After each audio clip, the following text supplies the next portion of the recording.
ये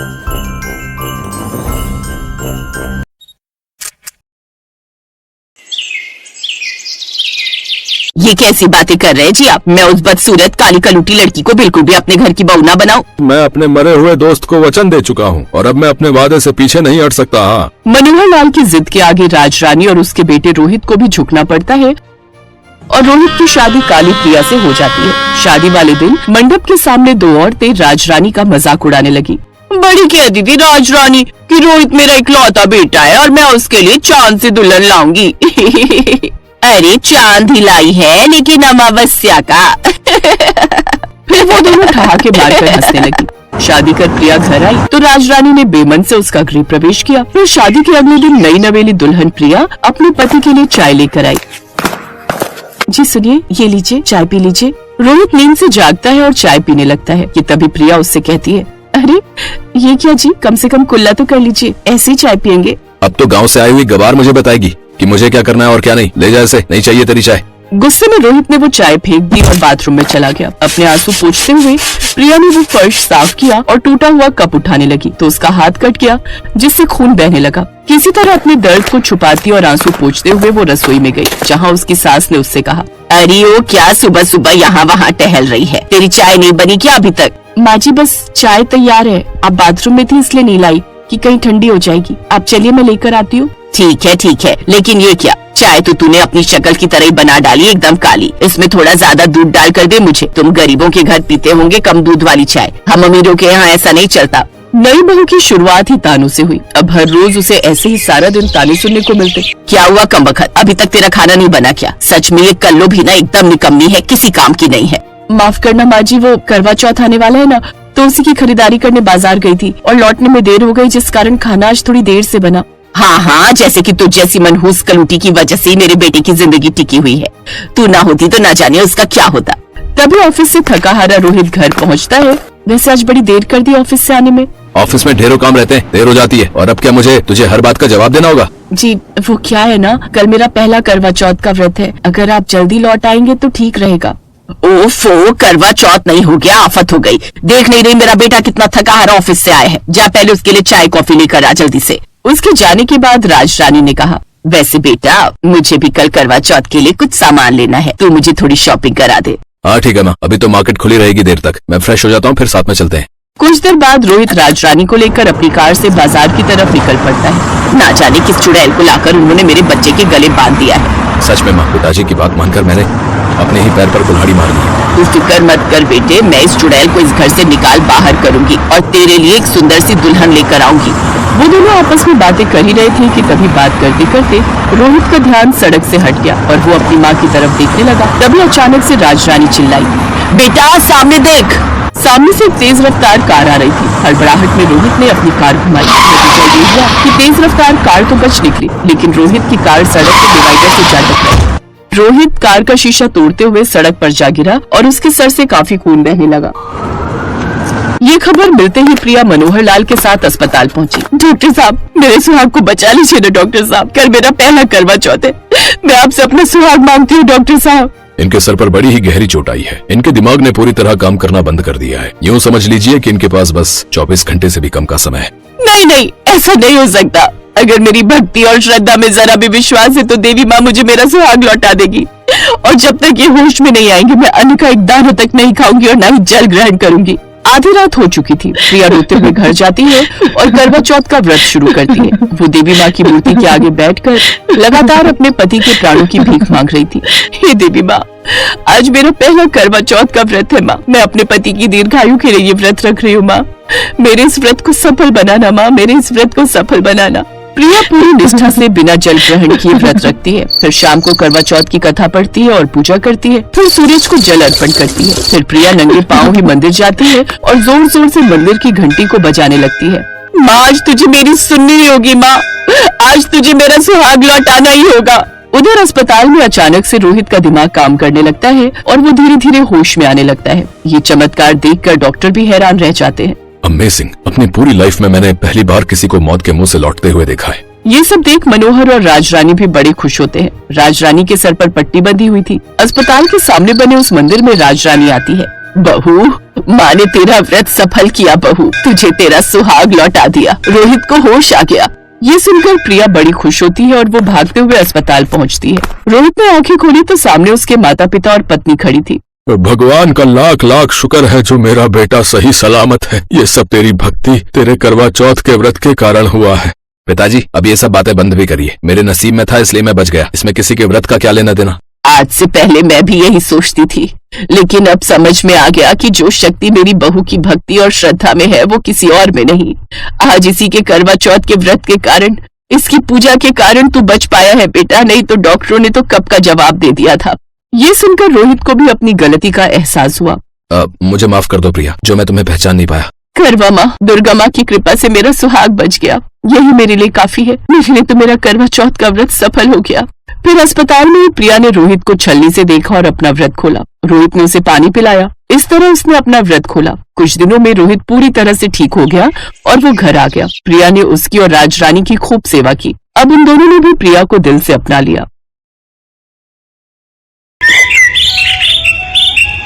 करवा चौथ आने वाला था। बाजार पूरी तरह से सजे हुए थे। काजल की जेठानी उमा को देखकर लग रहा था मानो आज ही पूरा बाजार खरीद लाने वाली हो। काजल, तुम ये सामान की थैली घर तक लेकर चलो, मैं तब तक मेहंदी लगवा लेती हूँ। तुम तो मुट्ठी छापती हो, तो तुम तो कल रात में ही लगाओगी। काजल सामान की थैली लेकर घर पहुँचती है। क्या हुआ काजल बहू, उमा बहू कहाँ रह गई?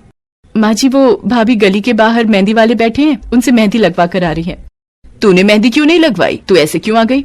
माँ जी, करवा चौथ तो परसों है, मैं तो कल खुद से ही लगा लूंगी। ये देखो मैं आपके लिए कितनी सुंदर साड़ी लाई हूँ, ये मैं आपको परसों पूजा के बाद दूंगी।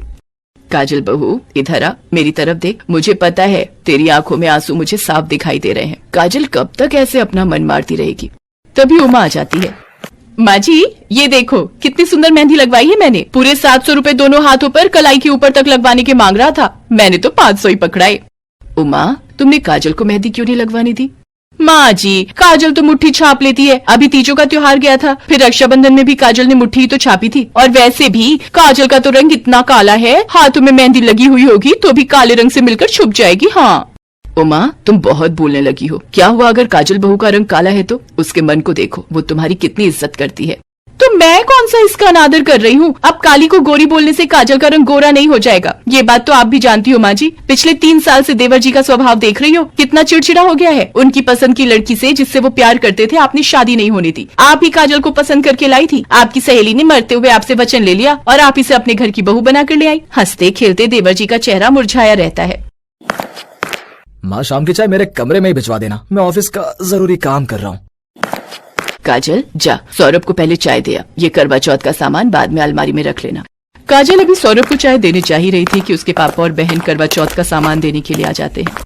नमस्ते बहन जी, मैंने सोचा कल बच्चे तैयारियों में व्यस्त हो जाएंगे तो आज ही करवा चौथ दे आते हैं। दीदी, जीजू कहाँ है? वो अपने कमरे में है। आंटी, मैं जीजू से मिलकर आऊँ? हाँ हाँ बिटिया, क्यों नहीं, तुम्हारे जीजू हैं, जाकर मिल लो। काजल की बहन पारुल सौरभ के कमरे में चली जाती है। सौरभ ऑफिस का काम कर रहा था। कैसे हो जीजू, आप तो कितने दिनों से घर ही नहीं आए। ये आपकी चाय लाई थी। काजल, जब तुम्हारी मेहमान नवाजी हो जाए तो मुझे बता देना, मैं अपना काम करने कमरे में आ जाऊंगा। अभी मैं छत पर जा रहा हूँ, 2 घड़ी कोई ढंग से काम भी नहीं करने देता। जैसी शक्ल है वैसी अक्ल है। सौरभ कमरे से बाहर निकलता है और गुस्से में छत पर चला जाता है। वो काजल के पिता को नमस्ते तक नहीं करता।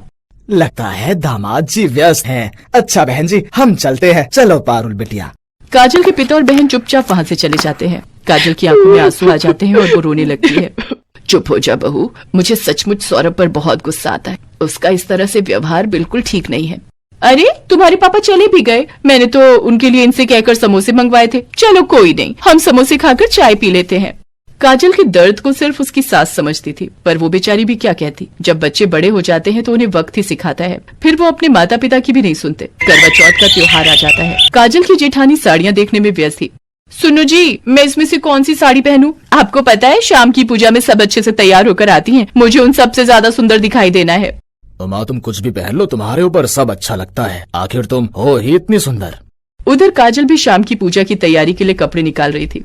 सुबह से 10 बार साड़ियाँ निकालकर अलमारी में वापस रख चुकी हो। अरे तुम्हारे काले रंग पर कुछ नहीं जचने वाला, तुम जो मर्जी पहन लो, सब तुम्हारे रंग में मिल जाएगा। मेरी किस्मत खराब थी जो तुम जैसी काले रंग रूप वाली लड़की से मेरी शादी हुई। पता नहीं बॉस को भी क्या हुआ था आज, आधे दिन की छुट्टी जरूर देनी थी, ना छुट्टी देते ना मैं तुम्हारी शक्ल देखता। उन्हें क्या पता मेरी बीवी औरों की पत्नियों की तरह सुंदर नहीं है।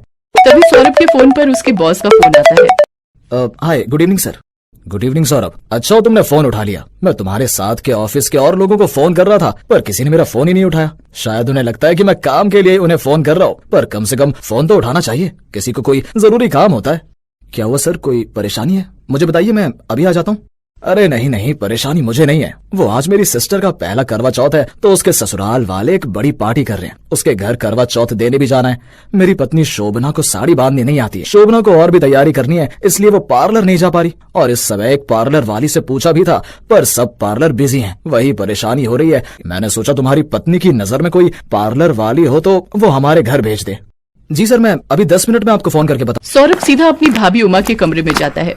भाभी, अगर आपको साड़ी बांधनी आती है तो थोड़ी देर के लिए आप ही मेरे साथ चल लो, सर का काम हो जाएगा। अब तुम्हारे सर की पत्नी को तैयार करने में मुझे क्या मिलेगा? मैं अपना समय क्यों खराब करूं? इससे तो मैं खुद ही तैयार ना हो जाऊं। सौरभ बेटा, तू भी किससे पूछ रहा है? उमा ने आज तक कभी किसी की मदद की है जो वो आज करेगी? एक बार काजल से पूछ ले, शायद उसकी जानकारी में कोई पार्लर वाली हो। माँ, तुम कैसी बातें कर रही हो? काजल को कभी पार्लर की जरूरत पड़ी भी होगी, उसे कुछ समझ नहीं है। क्या हुआ माँ जी, कोई परेशानी है? काजल की सास उसे सारी बात बताती है। माँ जी, अगर ये माने तो मैं इनके साथ इनके बॉस के घर चली जाती हूँ। मैं उनकी वाइफ को तैयार करके आ जाऊंगी, अभी तो पूजा में बहुत समय है। सौरभ बेटा, काजल ठीक कह रही है। अगर किसी को हमारी जरूरत पड़े तो हमें उनके काम आना चाहिए, और वैसे भी वो तुम्हारे बॉस हैं। तू काजल बहू को ले जा। माँ के कहने पर सौरभ काजल को अपने बॉस के घर ले जाता है। काजल को देखकर शोभना बहुत खुश होती है। काजल उसे बहुत सुंदर तैयार कर देती है। काजल, तुमने तो सचमुच पार्लर से भी अच्छा मुझे तैयार किया है। अब नंद की ससुराल जाओ तो बहुत से लोग देखते हैं। Thank you Kajal, you are so sweet. Thank you so much Saurabh. Kajal ji, आपने तो सचमुच शोभना को बहुत अच्छा तैयार किया है। अब इनके लिए कुछ खाने पीने का इंतजाम करो। सर, मेरा तो आज करवा चौथ का व्रत है। शाम को चंद्रमा देखकर ही मैं पानी पीऊंगी। अरे हाँ, मैं तो भूल ही गया था, आज तो आप दोनों का करवा चौथ का व्रत है। हाँ, फिर भी देखो काजल कितनी हिम्मत करके मेरे लिए यहाँ आई, मुझे तैयार किया। अब घर जाएगी, खुद भी तैयार होगी और पूजा भी करेगी। सचमुच काजल, तुमसे मिलकर बहुत अच्छा लगा। तुम बहुत अच्छी हो। सौरभ जी, आज तो काजल कुछ खा नहीं सकती, लेकिन इस संडे डिनर पर आप दोनों इनवाइट हो। काफी देर तक शोभना और उसके पति काजल और सौरभ के साथ बात करते रहे। काजल भी उनके साथ इतनी घुल मिल गई मानो उनके परिवार का हिस्सा हो। सौरभ का मान सम्मान आज काजल की वजह से और बढ़ गया था। सौरभ मन ही मन बहुत शर्मिंदा था कि जिस पत्नी को रूप रंग के लिए उसने हमेशा अपमानित किया, आज वही पत्नी उसके सम्मान का प्रतीक बनी थी, वही उसके काम आई थी। सौरभ मन ही मन अपने आप से वादा करता है, काजल कितनी अच्छी है, मैंने उसके साथ कितना गलत किया, वो बहुत सुंदर है, ये आज मुझे पता चल गया। काजल घर आती है और 16 श्रृंगार करके तैयार होती है। इतनी देर में सौरभ भी उसके पास आता है। मुझे माफ कर दो काजल, मैं तुम्हारी सुंदरता को पहचान नहीं पाया। मैं सचमुच बहुत भाग्यशाली हूँ कि तुम मुझे मिली। अपने पति का प्यार पाकर काजल बहुत खुश थी। काजल के चेहरे पर आई मुस्कान देखकर उसकी सास बहुत खुश होती है। उसके बाद उमा और काजल दोनों मिलकर चंद्रमा की पूजा करती हैं और अपना करवा चौथ का व्रत पूरा करती हैं।